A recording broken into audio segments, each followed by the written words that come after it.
Hello students, welcome back to my channel. Chapter 3 का next topic जो है हमारा वो है electron gain enthalpy. What is electron gain enthalpy? कोई भी एक एटम लेते हैं हम जिसका कि ये न्यूक्लियस है। न्यूक्लियस के बीच में कौन सा चार्ज होता है? पॉजिटिव चार्ज होता है। ये इसका फर्स्ट शेल हो गया, ये सेकेंड शेल। जो भी लास्ट वाला शेल होता है उसको हम बोलते हैं वैलेंस शेल। सब लोग जानते हैं इतना। लास्ट वाले शेल को हम बोलते हैं वैलेंस शेल। अब कोई भी एक इलेक्ट्रॉन को हम जब इसके वैलेंस शेल में ऐड करवाते हैं तो कुछ एनर्जी रिलीज होती है, और जो एनर्जी रिलीज होती है उसी एनर्जी को हम क्या कहते हैं? Electron gain enthalpy. बहुत ही इजी सा कॉन्सेप्ट है। when an electron is added to a neutral gaseous isolated atom, then some amount of energy release, and उसी एनर्जी को हम क्या कहेंगे? Electron gain enthalpy. हम यहाँ पे क्या लेंगे? Isolated gaseous atom. ये जो एटम है वो क्या है? Isolated gaseous atom. आइसोलेटेड मतलब कि एक अकेला atom.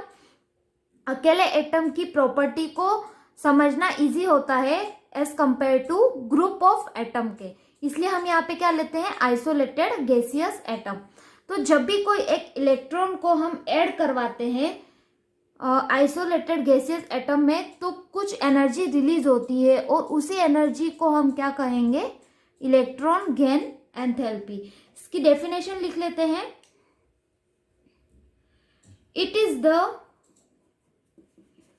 It is the amount of energy released when an electron is added to an isolated gaseous atom to form the anion। मान लो ये कोई एक एटम है X जो कि गैसियस फॉर्म में है, आइसोलेटेड गैसियस फॉर्म में है। अब इसमें एक इलेक्ट्रॉन हम जब ऐड करवाएंगे तो किसका फॉर्मेशन होता है? एनायन का। तो ये एनायन का फॉर्मेशन हो गया और एनर्जी रिलीज होगी, और उस एनर्जी रिलीज को हम कहते हैं इलेक्ट्रॉन गेन एंथैल्पी। और एंथैल्पी चेंज को हम डेल्टा एच से लिखते हैं, एच से डिनोट करते हैं, और ईजी क्या हो गया? Electron gain enthalpy. क्लियर है इतना? इलेक्ट्रॉन गेन एंथैल्पी क्या होती है? बहुत ही ईजी है। It is the amount of energy released when an electron is added to an isolated gaseous atom to form the anion. Clear है इतना? अब अगर हम इसकी यूनिट की बात करें, इलेक्ट्रॉन गेन एंथैल्पी की यूनिट क्या होती है? किलो जूल पर मोल या फिर इलेक्ट्रॉन वोल्ट पर एटम। जितनी ज्यादा एनर्जी रिलीज होगी उतनी ज्यादा क्या होगी? इलेक्ट्रॉन गेन एंथैल्पी होगी।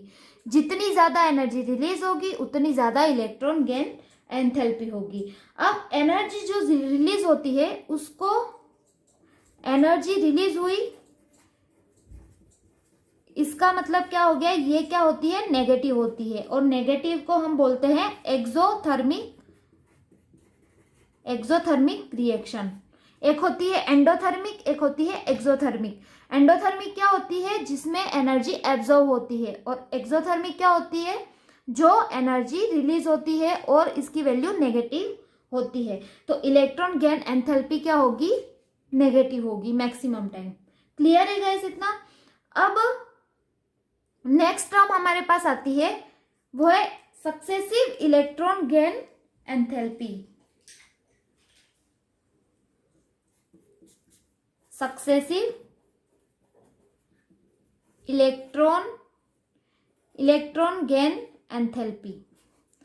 सक्सेसिव इलेक्ट्रॉन गेन एंथैल्पी क्या होती है? मान लो मेरे पास एक एटम है ऑक्सीजन एटम की बात करते हैं जो कि गैसियस फॉर्म में है। हमको क्या लेना है? आइसोलेटेड गैसियस एटम लेना है।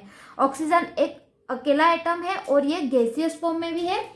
अब इसमें हम जब एक इलेक्ट्रॉन को ऐड करवाएंगे तो किसका फॉर्मेशन होता है, एनायन का फॉर्मेशन होता है, O- का फॉर्मेशन होगा और इसमें जो एनर्जी रिलीज होगी उसको हम बोलेंगे इलेक्ट्रॉन डेल्टा EgH1, ठीक है।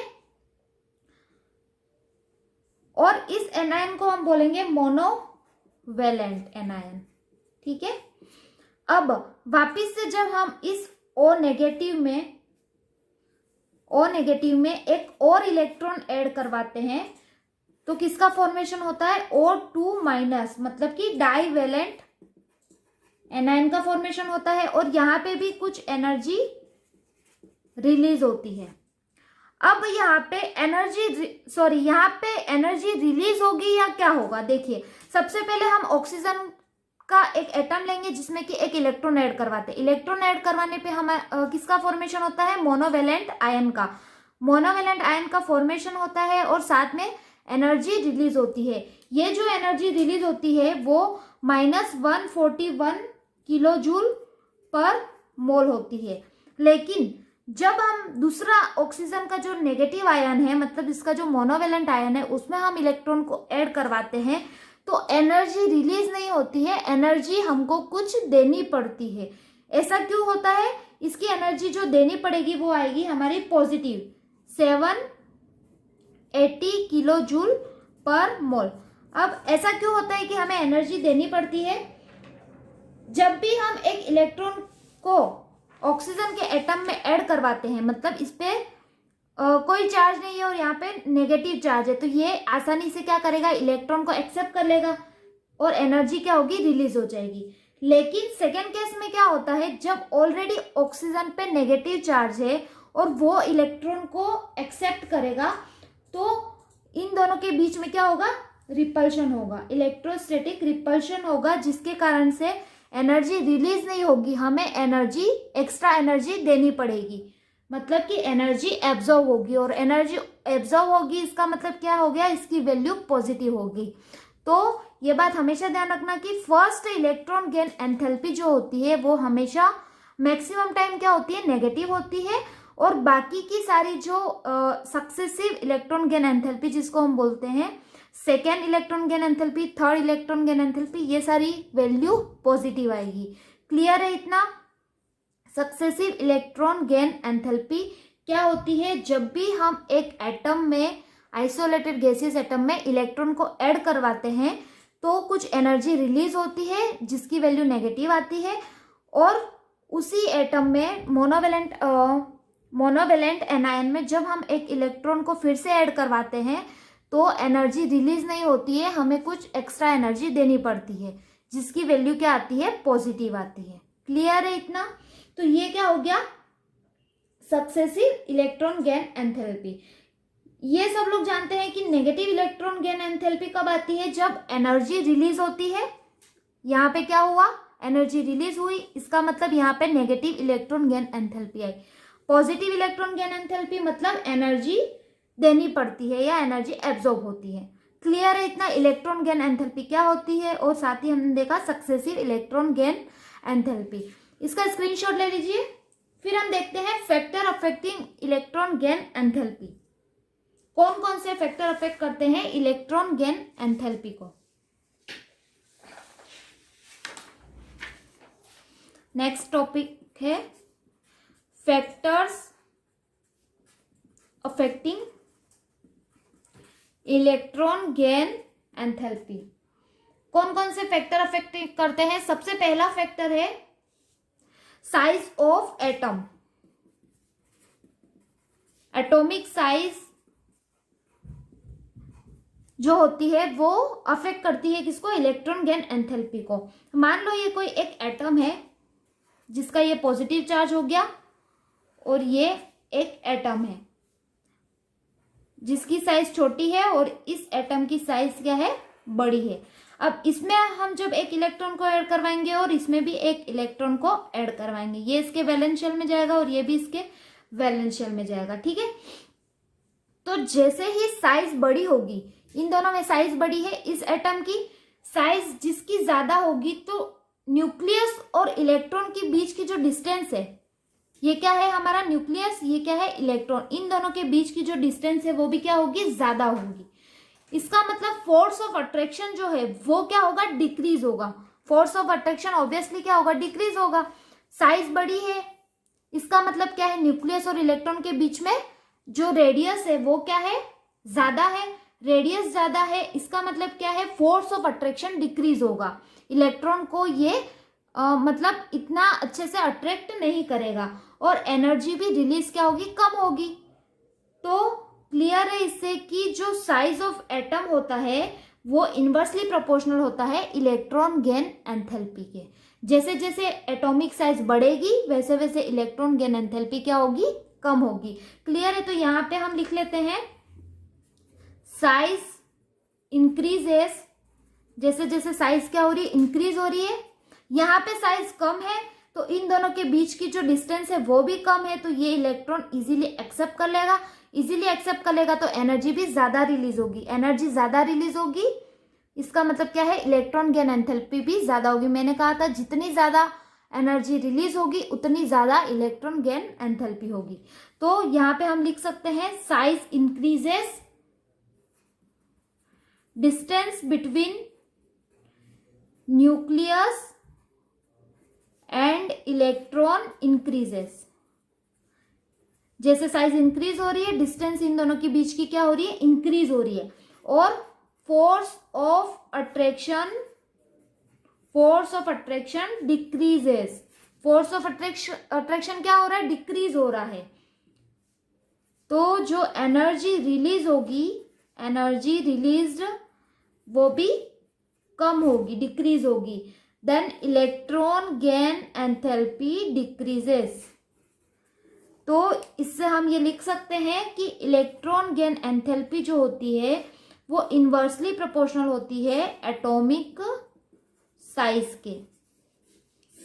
क्लियर है, जैसे जैसे एटॉमिक साइज बढ़ेगी वैसे वैसे इलेक्ट्रॉन गेन एंथैल्पी कम होगी।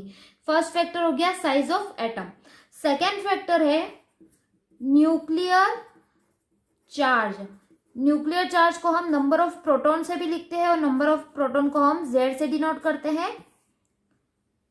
न्यूक्लियर चार्ज की जब हम बात करते हैं तो मान लो ये कोई एक एटम है जिसके अंदर 11 प्रोटॉन है, और ये एक एटम है जिसके अंदर 4 प्रोटॉन है। यहाँ पे एक इलेक्ट्रॉन ऐड करवाते हैं, यहाँ पे एक इलेक्ट्रॉन ऐड करवाते हैं, ये इसके वैलेंस शेल में ऐड होगा, ये इसके वैलेंस शेल में ऐड होगा।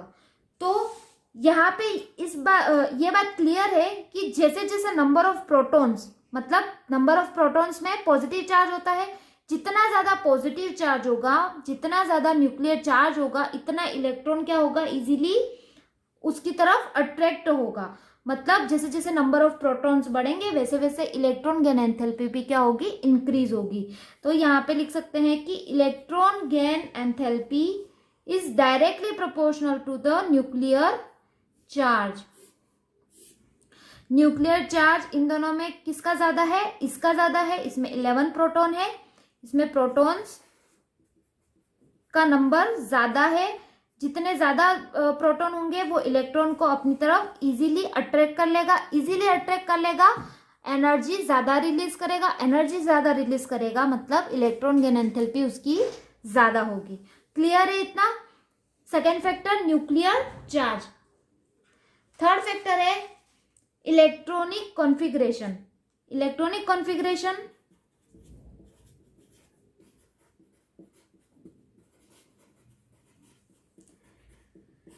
इलेक्ट्रॉनिक कॉन्फ़िगरेशन में क्या होता है, जब भी हम देखते हैं एक स्टेबल एटम को या स्टेबल कॉन्फ़िगरेशन को, तो हाफ फील्ड और फुल्ली फील्ड जो कॉन्फ़िगरेशन होता है वो क्या होता है, स्टेबल होता है।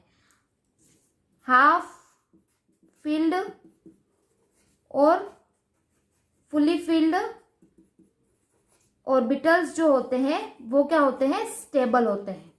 ठीक है, तो जब भी हम हाफ फील्ड और फुल्ली फील्ड की बात करते हैं तो ये क्या होते हैं, ऑर्बिटल स्टेबल होते हैं। अगर हाफ फील्ड में कौन से आते हैं, फुल्ली फील्ड में कौन से आते हैं, सब लोगों को पता है P3, ये क्या हो गए हाफ फील्ड। P3 इसका मतलब क्या हो गया, इसमें एक इलेक्ट्रॉन, इसमें एक, इसमें एक, ये क्या है, हाफ फील्ड है, तीनों में एक एक इलेक्ट्रॉन है। D5, डी के कितने ऑर्बिटल होते हैं, 5 ऑर्बिटल होते हैं, 1 2 3 4 और 5, ये क्या हो गए, हाफ फील्ड। फुली फील्ड की बात करें तो P6 मतलब जो तीनों ऑर्बिटल्स है वो फुल्ली फील्ड है। और क्या हो गया, D10, तो ये क्या हो गए, हाफ फील्ड और fully filled orbital. Half field और फुल्ली फील्ड ऑर्बिटल जो होते हैं वो इलेक्ट्रॉन इजीली एक्सेप्ट नहीं करेंगे। क्यों नहीं करेंगे, जब ये फुल्ली फील्ड है तब तो नहीं करेंगे, क्योंकि इसके पास ऑलरेडी इलेक्ट्रॉन फुल है, तो वो इलेक्ट्रॉन को इजीली एक्सेप्ट नहीं करेंगे। तो हाफ फील्ड और फुल्ली फील्ड जो ऑर्बिटल्स होते हैं वो क्या होते हैं, स्टेबल होते हैं, इसलिए इनकी इलेक्ट्रॉन गेन एंथैल्पी क्या होती है, लो होती है। क्लियर है इतना। फॉर एग्जाम्पल, हम एक एग्जाम्पल के थ्रू समझेंगे। नियोन है, जैसे कि सबसे पहले हम एग्जाम्पल ले लेते हैं बेरिलियम का। बेरिलियम का इलेक्ट्रॉनिक कॉन्फ़िगरेशन क्या होता है, 1s2 2s2। 1s में दोनों इलेक्ट्रॉन फुल फिल है और 2s में भी 2 इलेक्ट्रॉन है, मतलब कि ये क्या है, स्टेबल कॉन्फ़िगरेशन है, इसलिए इसकी जो इलेक्ट्रॉन गेन एंथैल्पी होगी लो होगी। ठीक है, एक और एग्जांपल ले लेते हैं नाइट्रोजन का। नाइट्रोजन का इलेक्ट्रॉनिक कॉन्फ़िगरेशन होता है 1s2 2s2 और 2p3। यहाँ पे जो p ऑर्बिटल है, px py और pz, इसमें 1 2 और 3 इलेक्ट्रॉन है, ये क्या है, हाफ फील्ड है, स्टेबल है। इसका मतलब क्या हो गया, इसकी electron gain enthalpy very low होती है। एक और एग्जांपल लेते हैं हम नोबल गैस का, नियोन, जिसका इलेक्ट्रॉनिक कॉन्फ़िगरेशन है 10 1s2 2s2 2p6। ये हो गया इसका 1s orbital 2s orbital and then 2p orbital, 2 electron 1 2 3 4 5 6। यहाँ पे जैसा कि सब लोगों को दिख रहा है कि नियोन जो है इसका इलेक्ट्रॉनिक कॉन्फ़िगरेशन क्या होता है, 1s2 2s2 2p6, मतलब इसके जो ऑर्बिटल्स है वो क्या है, फुल्ली फिल्ड है, यानी कि ये क्या है, स्टेबल है।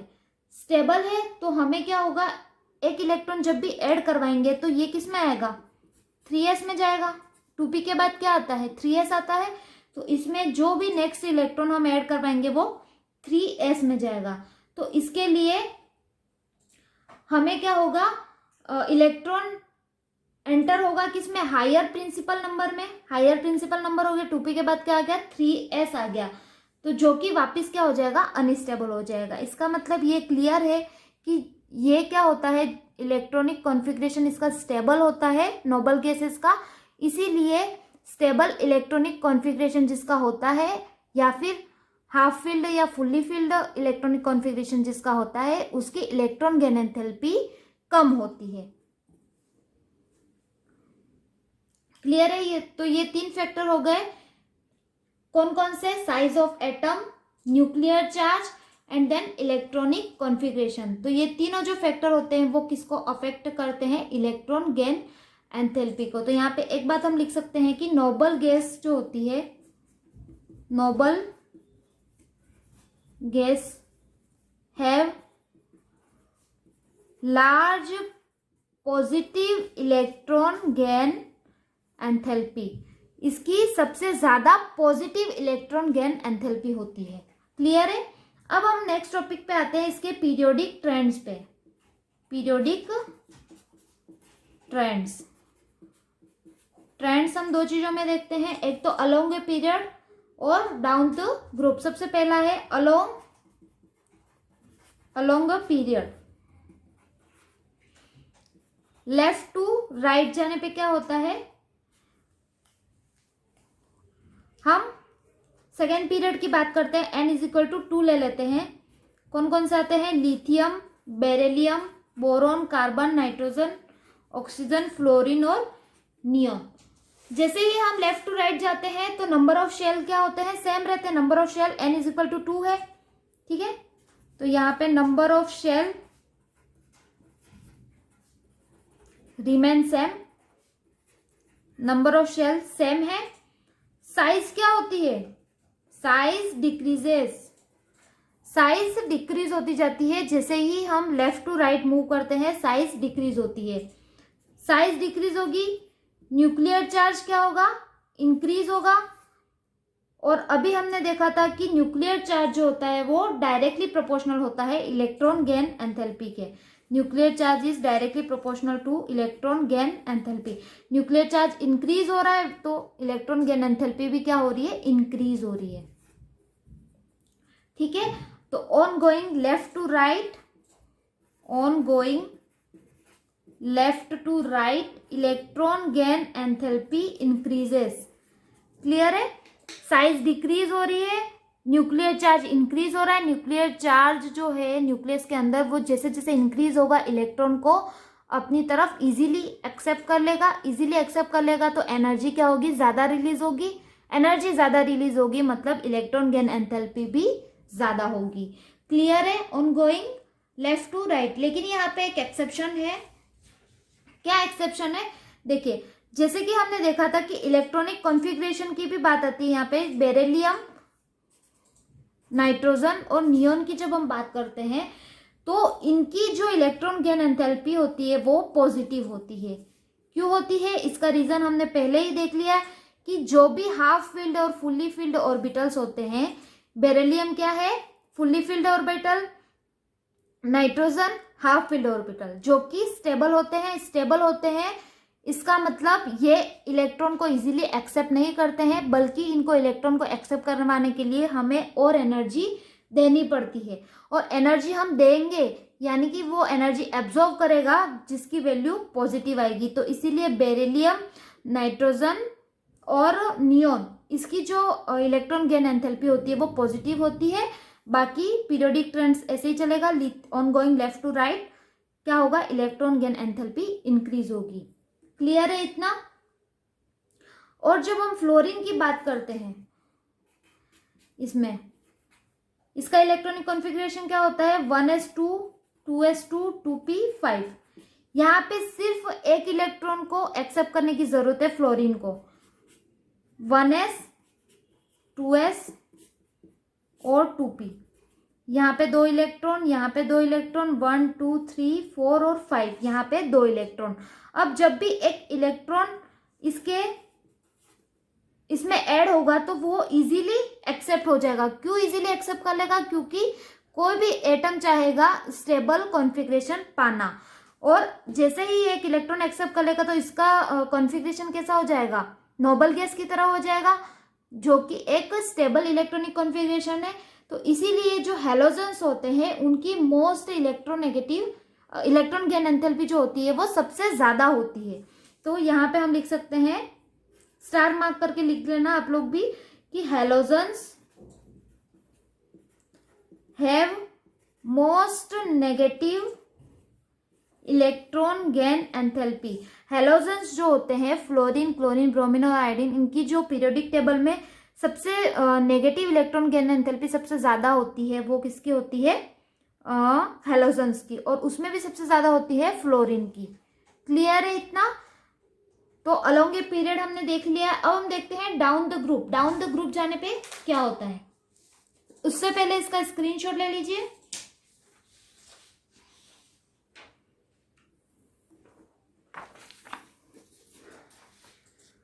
नेक्स्ट है down the group.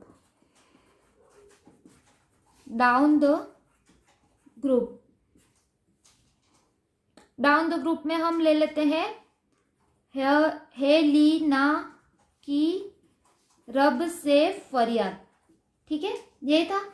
n is equal to 1, n is equal to 2, n is equal to 3। ये नंबर ऑफ शेल्स है 1 2 3 4। तो डाउन द ग्रुप जैसे ही जाते हैं तो साइज क्या होती है, number of shell increases. Number of shell क्या हो रहे हैं, इंक्रीज हो रहे हैं। साइज भी क्या हो रही है, इंक्रीज हो रही है।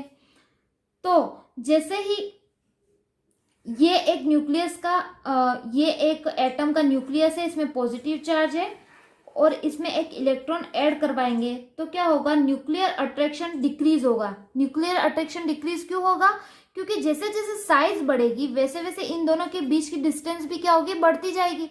डिस्टेंस बढ़ती जाएगी मतलब न्यूक्लियर अट्रैक्शन जो है वो डिक्रीज होगा। न्यूक्लियर अट्रैक्शन डिक्रीज होगा जिससे कि इलेक्ट्रॉन गेन एंथैल्पी भी डिक्रीज होगी।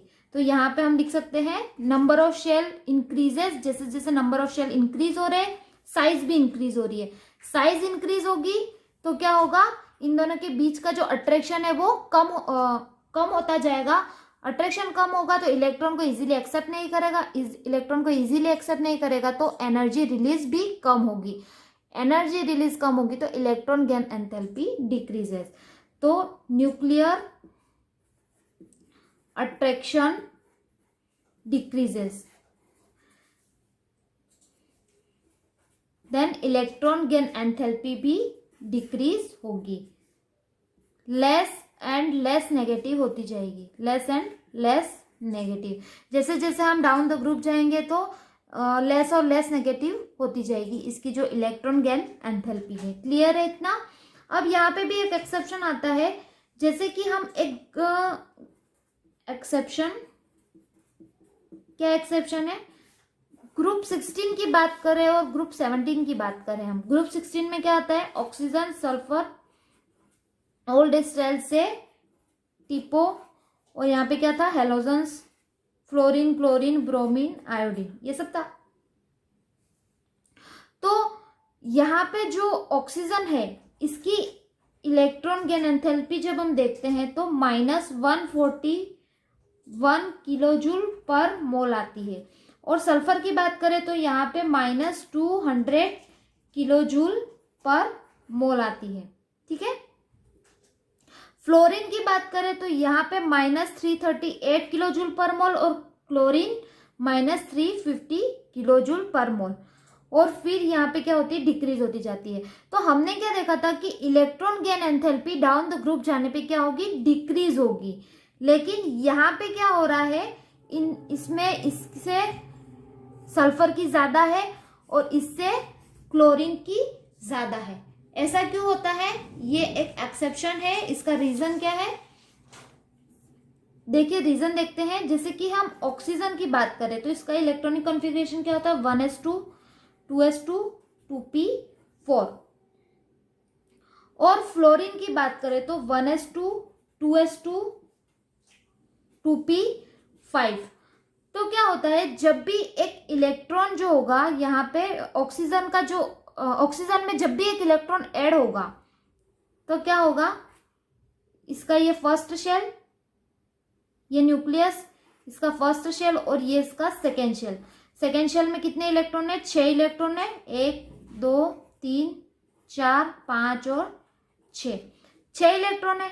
तो एक इलेक्ट्रॉन जब भी हम बाहर से ऐड करवाएंगे तो क्या होगा, ये ऑलरेडी क्या है, इसका शेल छोटा है, साइज कम है, साइज कम है। इसका मतलब इसमें जब भी हम एक इलेक्ट्रॉन ऐड करवाते हैं तो इलेक्ट्रॉन और इलेक्ट्रॉन के बीच में क्या होगा, रिपल्शन होगा। क्यों होगा रिपल्शन, क्योंकि ऑलरेडी ये शेल छोटा है और इसमें इलेक्ट्रॉन प्रेजेंट है। जब भी ये इलेक्ट्रॉन ऐड होगा तो क्या होगा, इसके बीच में रिपल्शन होगा। इलेक्ट्रॉन के बीच में सेम चार्ज के बीच में क्या होता है, रिपल्शन होता है। तो रिपल्शन के कारण क्या होगा कि इसकी जो इलेक्ट्रॉन गेन एंथैल्पी है वो कम होगी। इलेक्ट्रॉन को एक्सेप्ट करना नहीं चाहेगा, एक्सेप्ट नहीं करेगा तो इसकी इलेक्ट्रॉन गेन एंथैल्पी कम होगी। और वैसे ही फ्लोरीन की बात करें तो फ्लोरीन में भी ऐसा होगा कि इसमें ऑलरेडी 2p5 में क्या है, 5 और 2 7 इलेक्ट्रॉन पहले से प्रेजेंट है और फिर एक इलेक्ट्रॉन ऐड होगा तो इलेक्ट्रॉन और इलेक्ट्रॉन के बीच में मैक्सिमम रिपल्शन होगा, जिसके कारण एनर्जी रिलीज कम होगी। और एनर्जी रिलीज कम होगी तो इसकी इलेक्ट्रॉन गेन एंथैल्पी भी कम होगी as compare to sulphur and chlorine. और सल्फर और क्लोरीन की जब बात करें तो इसका इलेक्ट्रॉनिक कॉन्फ़िगरेशन 3p तक होता है, मतलब ये थर्ड शेल में होता है। थर्ड शेल में होता है, इसका साइज बड़ा होता है तो ये इलेक्ट्रॉन को इजीली एक्सेप्ट कर लेगा, तो एनर्जी भी रिलीज ज्यादा होगी और इलेक्ट्रॉन गेन एंथैल्पी भी ज्यादा होगी। तो यही रीजन है कि ऑक्सीजन और सल्फर और फ्लोरीन और क्लोरीन में ये डिफरेंस क्यों आता है इलेक्ट्रॉन गेन एंथैल्पी का। तो जब भी हम इसका ऑर्डर, हेलोजन का ऑर्डर देखेंगे तो ये ऑर्डर होगा, क्लोरीन की सबसे ज्यादा electron gain enthalpy, then fluorine, bromine और फिर आयोडीन की। तो ये ऑर्डर हो गया इलेक्ट्रॉन गेन एंथैल्पी का। तो हैलोजेंस में सबसे ज्यादा जो इलेक्ट्रॉन गेन एंथैल्पी होती है वो क्लोरीन की होती है, higher electron gain enthalpy. Clear है? तो क्लोरीन जो होता है वो पूरे पीरियोडिक टेबल में सबसे ज्यादा इलेक्ट्रॉन गेन एंथैल्पी वाला होता है। तो ये एक एक्सेप्शन है, इसको याद रखिएगा। और उसमें जो हमने अलोंग ग्रुप देखा था उसमें भी अलोंग पीरियड में भी क्या था, एक्सेप्शन थे। जो स्टेबल इलेक्ट्रॉनिक कॉन्फ़िगरेशन थे उनका जो इलेक्ट्रॉन गेन एंथैल्पी थी उनकी वो पॉजिटिव थी, बाकी सबकी क्या थी, नेगेटिव थी। तो क्लियर है इतना? आज हमने देखा इलेक्ट्रॉन गेन एंथैल्पी, उसके फैक्टर अफेक्टिंग कौन कौन से हैं और साथ ही पीरियोडिक ट्रेंड्स।